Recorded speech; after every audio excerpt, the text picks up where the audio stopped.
I don't want to go into tons of details. You need to know that for the last 7 years I have not been at home. And during this time my 2 brothers and sisters were still living there. While I was at home, our stepfather abused us mentally and physically.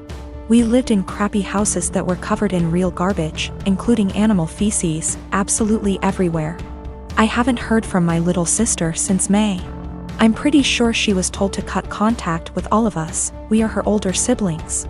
My second sister, after my younger sister, is overweight and has spinal problems and has to diet and see a specialist she is not taken to. I told the social worker that I wanted to check on them because they were in a sorry state and because I'm not sure if there is still any physical or psychological abuse going on in the house. This genuinely worries me. I told them what happened to us, hitting walls, throwing things at us, swearing, belittling our character, etc.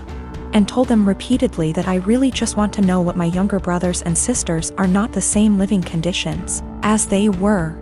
My husband supported me during the call and agreed that it was the right thing to do. All my siblings discussed this beforehand, except for my older sister, who moved out before things got bad, and the 2 who live in the house. We all agreed that this would at least let them know they were being watched and we weren't just disappointed in them, and maybe my mother and SD would keep the house clean nose, etc. CPS contacted my mother very quickly. Much faster than I expected. I mean within 3 hours. After that, my older sister, who lives far away and hasn't contacted me for months, calls and she gets mad at me because she knows I called. I didn't deny anything and just said, if they have nothing to hide, then they have nothing to worry about. It will all be over pretty quickly, to which she replied, what if it doesn't? If they are taken away? I said, I hope it doesn't come to that, and if it does, it's not on me. I didn't harm them. I didn't leave animal excrement around the house.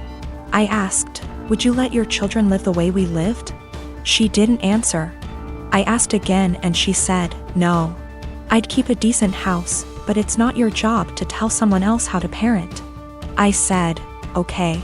So, if that's all, why did you call? I think we're done. She told me that we all need to get over what happened to us and move on. She left long before the violence started and she wasn't around, regardless of my personal experience. I can't help but feel like I did something wrong. I have limited contact with my mother because of her husband, and she denies that any of us have ever been abused. My sister asked, why don't you just come in and see the conditions? I told her, I can't be around my stepfather. I refuse to expose myself to this negativity again. Even though my husband and siblings agree that it was the right thing to do, I still can't help feeling wrong because of it. Like it wasn't my place. But if it wasn't my place, then whose was it? I really would like a third-party opinion on what I did. Am I wrong in reporting my family? Honestly, should I have just kept my mouth shut? I don't mind if I don't have any contact with my mom or older sister. They don't even know that I'm almost 4 months pregnant because we don't talk very much. So the possibility that I'll never have a real relationship doesn't bother me. What worries me is that I don't know if I was right. I called my mother's CPS based on previous experiences of psychological and physical abuse by our stepfather. I have not heard anything from my younger brothers and sisters for a long time, because communication was interrupted. We lived in appalling conditions. There were animal feces, rubbish and mess everywhere. We were beaten, things were thrown at us, etc. I told the police that I was not sure if something was going on for sure because, again, no contact. But I wanted them to check on my siblings. Was I completely out of sorts? I don't have a problem with the idea of parents who stay home with their kids. It's not like that.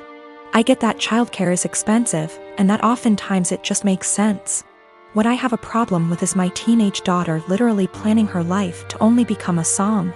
As in, no college, no jobs, no certifications, nothing at all to support herself until that time might come. I told her that it doesn't have to be college, that not everyone needs college, but that she needs to do something to start making money to put away so that, if anything goes wrong with her plan, she has a way to support herself and the potential kids. Her feedback was that her backup plan was me and my husband. She would move in with us and go from there. We would help them survive. I told her then, What happens if we die, or we're incapacitated? She said, I don't know, Mom, this is ridiculous. None of it is going to happen. I told her bluntly that I don't want her becoming Nancy Botwin 2.0, that if something happens, she needs to have a backup plan and something behind her other than relying on other people. I emphasize that again, it does not need to be college. She can start working retail to learn customer service skills that she can carry on to doing call center work from home if need be. She can start working as a receptionist somewhere. She can do any number of things. But she says no, she's going to plan to be a som. With that all in mind, I asked her, when she graduates high school, what is she going to do? She said, just try to find a husband. Maybe marry someone in the military. I asked her again, in between that time, how is she going to pay her bills? Her rent? She said she assumed she would be living at home. I told her no, and that she would be moving out. She could live at home if she gets a job or tries to get some kind of community college degree or certification. But that if she insists on being a deadbeat loser and waiting for a man to come and rescue her, she's on her own. This didn't go over well, and I am now being held up as totally unreasonable, mean, etc. I don't think I'm wrong at all. I want to set her up for a lifetime of success and happiness. If this wonderful man who comes and whisks her away, knocks her up, etc., gets injured or dies, I don't want to have her come knocking at our door because she can't afford to take care of herself. My boyfriend and I have been studying together at university, and while he is studying part-time, working part-time and engaging heavily in his amateur acting career, while I am studying full-time and working part-time, we share one subject at uni together. On top of this, he is trying to pick up another hobby while looking after his grandfather who is in his final stages, in a nursing home. As you can imagine, for the past 6 months he has very little time to cut out of his week to spend with me. None, in fact. I have been fine with this for the most part. I have been driving 45 minutes 3+// times a week to get to his house so we can steal a few hours together, but he doesn't have time to spare. This is an inconvenience I can live with. However, he has been asking me to do a lot of other things too. He has frustrated me multiple times with demands that I visit his grandfather, who does not recognize me, for 2 hours, which turns into 4.5 hours, or help him with a family matter, which lasts 5 hours or so. Every time this happens, he promises he will drive me home. And every time he says he doesn't have time anymore and I need to catch the train home, 1 hour plus walking. I have spoken to him about how this is unfairly affecting me, and he seems to take it on board, but just forgets again the next time he needs something. After forcing me to spend $600 plus on his best friend's destination wedding, the weekend before we both had 2 major exams due, he demands that we switch our exam times because he didn't spend enough time studying and he needed the extra day. I concede and he squanders his spare day sleeping because he needed it. I take my classes very seriously and I feel very over by his demands. I understand that family matters / best friends are important things, but he has eaten into hours and hours of my study time, and my grades are dropping. Not only that, but it's affecting my emotional health also. I have expressed to him that it is affecting me badly, but he tells me I'm being very unsympathetic and selfish. What's more is that I have about $10,000 in savings. He recently became aware of this and has demanded that I help him pay his bills because we're a team, he is broke. I helped him with a few, but drew the line after $500 because he is very irresponsible with money and there's only so much I can pour out before it seriously affects me. He is also demanding that I give him access to my bank account because we are in this together. And he wants to marry me one day, so we should start sharing now. I don't really know what to do. I want to be a good girlfriend and do what he needs me to do right now, but it's beginning to affect my health. So recently I found out my 15-year-old son, Jacob, pulled an incredibly cruel prank on one of the girls I'll call Ashley, that's in his friend group. I know this girl, she's been to our house and even attended Jacob's birthday party a month ago. She seemed incredibly sweet if not a bit shy.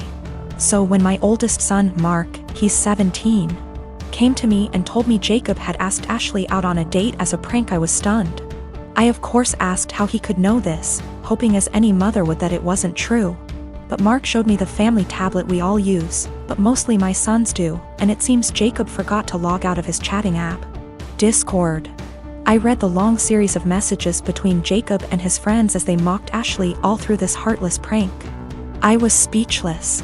And that's not even getting into how he was talking, like he was some thug and not a 15-year-old living in a gated community.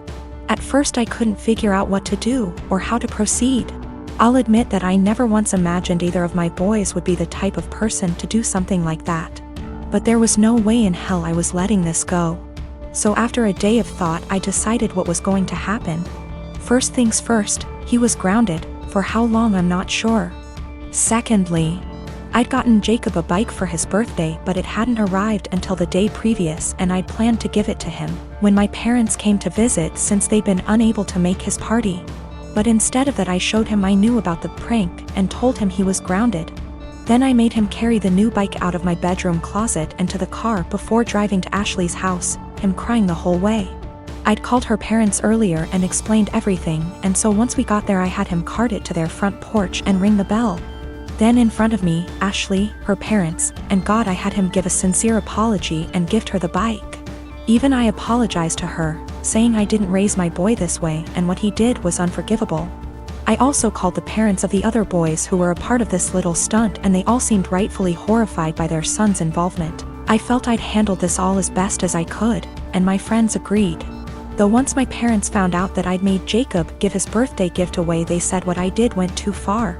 I still feel like what I did was right, but having my parents more or less dogpile on me like this actually made me wonder if how I handled it was too extreme.